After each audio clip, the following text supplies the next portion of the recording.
जैसा कि हमारे सहयोगी बता रहे हैं कि 6 महीने पहले से ही तैयारियां शुरू हो जाती हैं और लेकिन अब विधानसभा के चुनाव है। किसी भी कार्यकर्ता हो या फिर नेता हो, उसको किसी तरह का संशय नहीं है कि नेतृत्व कौन करेगा।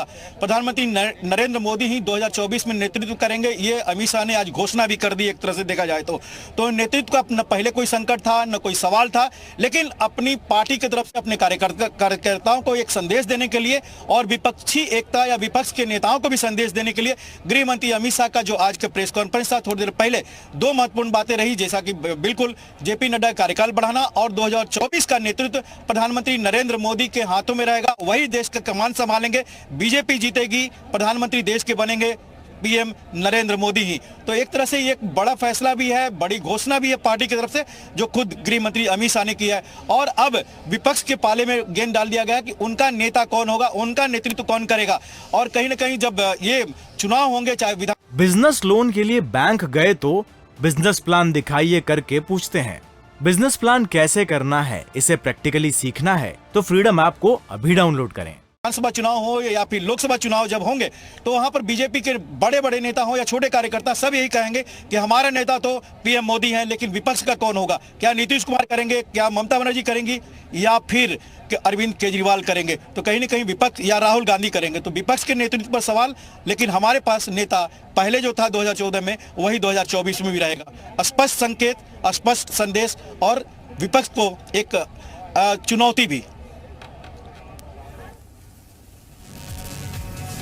तो सर्वसम्मति से जेपी नड्डा का कार्यकाल बढ़ाया गया है। नड्डा की अध्यक्षता में ही 2024 का चुनाव लड़ेंगे, ये अमित शाह ने प्रेस कॉन्फ्रेंस करके साफ कर दिया है। नड्डा के एक्सटेंशन पर मुहर लग गई है। 1 साल के लिए बढ़ा है जेपी नड्डा का कार्यकाल। तो सरकार और संगठन में समन्वय बनाकर आगे चले, किस तरीके से मोदी नेतृत्व, पीएम मोदी के कार्यकाल में की गई योजनाओं को जमीन पर उतारना और उसका नाम देते हैं गरीब कल्याण, सबका साथ सबका विकास। इसकी तोड़ कहीं ना कहीं विपक्ष के पास कतई नहीं दिख रहा है पिछले 8-9 साल से। और इसीलिए चाहे बीजेपी के नेताओं का कहना, चाहे भारत जोड़ो यात्रा कर लो या फिर विपक्ष की एकता के लिए कई गुटों में अलग अलग बैठकें कर लो, आपके पास न नेता है, न नियत है, न नेतृत्व की क्षमता है, न कोई विषय है। आपके पास केवल एक ही होता है कि मोदी हटाओ, पीएम मोदी को ऊपर भ्रष्टाचार के आरोप लगाने की कोशिश करो। कल जैसा कि राजनीतिक प्रस्ताव में कहा गया कि कांग्रेस या विपक्ष ने 6 ऐसे मुद्दे उठाए थे जिस पर सुप्रीम कोर्ट तक की उनके फटकार लगी और पीएम मोदी क्लीन चिट मिला है, पीएम मोदी की सरकार को क्लीन चिट मिला है। तो कहीं ना कहीं सबसे बड़ा डिफरेंसेज अगर कोई हो जाता है विपक्ष और बीजेपी के बीच में, तो प्रधानमंत्री नरेंद्र मोदी का चेहरा होता है, उनका नेतृत्व होता है। और इसकी काट अभी तक विपक्ष के पास नहीं दिख रहा है फिलहाल।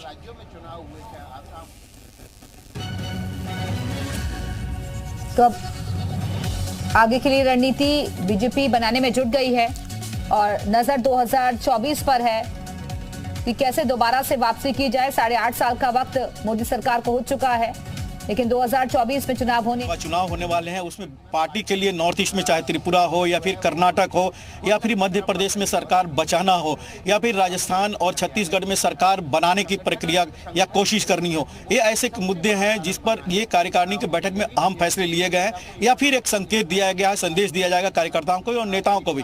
क्योंकि ये सही है कि जो 350 कार्यकर्ता या फिर पार्टी के बड़े नेता इसमें मंथन कर रहे हैं, वो ऐसे नेता हैं जो पूरे देश से आए हुए, चाहे वो मंत्री हो, मुख्यमंत्री हो, उप मुख्यमंत्री हो, संगठन से जुड़े हो, तमाम केंद्रीय मंत्री हो। तो कहीं ना कहीं ये जो कहा जा सकता है ग्रीम नेतृत्व जो है बीजेपी का, वो इस बैठक में मौजूद है। और जाहिर सी बात, जो यहाँ से फैसले लिए जाएंगे, जो रणनीति बन रही है, जो प्रक्रिया अपनाई जाएगी चुनाव जीतने के लिए, क्योंकि कल ही जेपी नड्डा ने अपने अध्यक्षीय भाषण में कहा था कि 9 राज्यों में विधानसभा चुनाव होने में और 9 के 9 राज्य जीतना ही हमारा लक्ष्य है, हर हाल में। उन्होंने जोर देकर कहा कि हर हाल में जीतना है। तो जाहिर सी बात है, ये जो एक उनके अंदर में मजबूती है कि हम जीत सकते हैं, ये प्रधानमंत्री नरेंद्र मोदी के कारण से। बीजेपी की नीतियां हो सकती, विचारधारा है, उसके अपने पार्टी के कैडर हैं, लेकिन प्रधानमंत्री नरेंद्र मोदी की जब नीतियां आती है, चेहरा होता है, उनकी सरकार का योगदान होता है, तो जाहिर सी बात है जेपी नड्डा हो या फिर गृह मंत्री अमित शाह इस तरह के दावे करते हैं, तो उनके दावे के पीछे प्रधानमंत्री नरेंद्र मोदी का चेहरा ही होता है।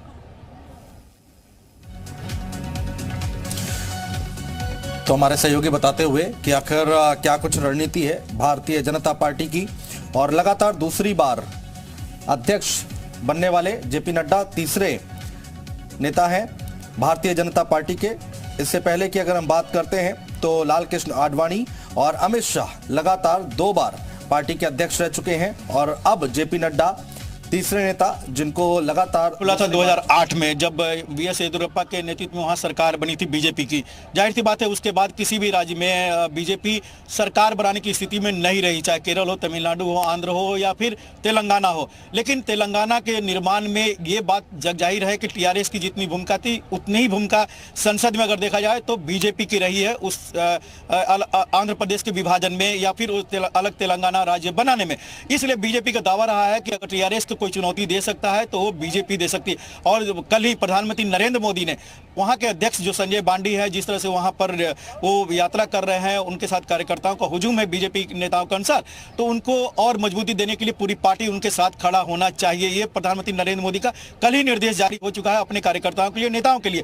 तो कहीं ना कहीं इस बार दक्षिण के द्वार कर्नाटक के साथ साथ तेलंगाना में खुलने की उम्मीद है बीजेपी के, और बाकी जो राज्य है वहां पर वोट परसेंटेज कैसे बढ़ सकता है इसकी कवायद होगी बूथ लेवल पर मजबूत करके ही। वहां से जो लोकल जो लीडरशिप है उसको और ज्यादा मजबूती करने के लिए, उनको और नेतृत्व क्षमता बढ़ाने के लिए ये तमाम चीजें होती है। और कल ही प्रधानमंत्री नरेंद्र मोदी ने कर्नाटक के पूर्व मुख्यमंत्री वीएस येदियुरप्पा से अलग से 15 मिनट बात की। संभावना है कि आज भी वो बात किए होंगे। वहां के मुख्यमंत्री भी यहाँ पर हैं, तमाम बड़े नेता यहाँ पर मौजूद हैं इस कार्यकारिणी की बैठक में। तो कर्नाटक में सरकार किसी भी हालत में बची रह जाए, एक बार फिर से सत्ता पर बरकरार रखे, ये एक बहुत महत्वपूर्ण होगा साउथ के लिए, पार्टी के लिए। क्योंकि नॉर्थ में तो नॉर्थ ईस्ट में बहुत से राज्यों में बीजेपी की सरकार है, लेकिन साउथ में केवल कर्नाटक है जहां पर बीजेपी की सरकार है। वीएस येदियुरप्पा की उसमें महत्वपूर्ण भूमिका रही थी पिछली बार। आज वो मुख्यमंत्री नहीं है, लेकिन अगर कोई चुनाव होगा तो येदियुरप्पा की महत्वपूर्ण भूमिका होगी वहां पर। प्रधानमंत्री नरेंद्र मोदी का चेहरा तो है ही, लेकिन ये पार्टी मानती है कि जो मौजूदा मुख्यमंत्री हैं उनके दम पर हम सत्ता बरकरार नहीं रख सकते हैं जब तक येदियुरप्पा का वहां पर एक चेहरा बनाकर या फिर उनको महत्वपूर्ण भूमिका नहीं देकर। यही कारण है कि प्रधानमंत्री खुद उनसे 15 मिनट अलग बात करते हैं। यह येदियुरप्पा का कद है वहां पर कर्नाटक में। तो किसी तरह कर्नाटक बचाया जा सके, तेलंगाना में सरकार बनाया जा रहा है, और बाकी जो राज्य है साउथ के वहां पर वोट परसेंटेज इतना बढ़ा लिया जाए कि वहां पर कभी भी कोई चुनाव हो तो बीजेपी एक गठबंधन में या बीजेपी के बिना वहां सरकार न बन सके, ऐसी भूमिका या ऐसी स्थिति का निर्माण होकर ये कार्यकारिणी में कहीं न कहीं रणनीति बन रही है साउथ को लेकर।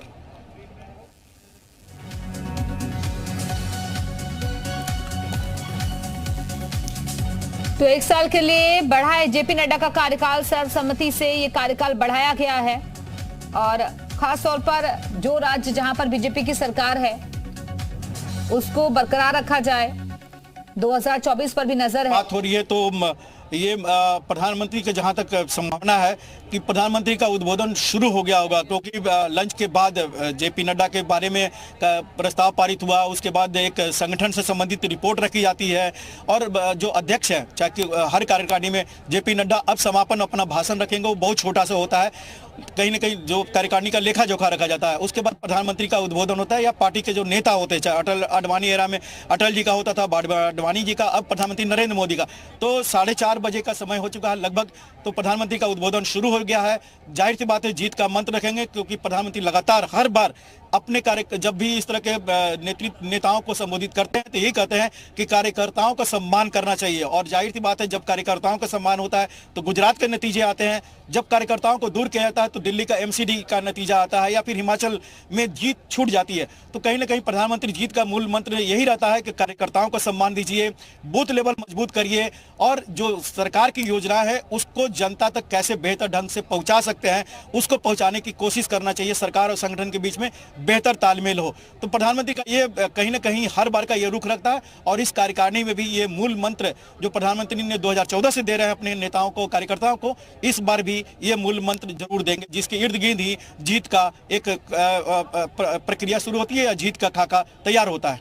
बिजनेस लोन के लिए बैंक गए तो बिजनेस प्लान दिखाइए करके पूछते हैं। बिजनेस प्लान कैसे करना है, इसे प्रैक्टिकली सीखना है तो फ्रीडम ऐप को अभी डाउनलोड करें।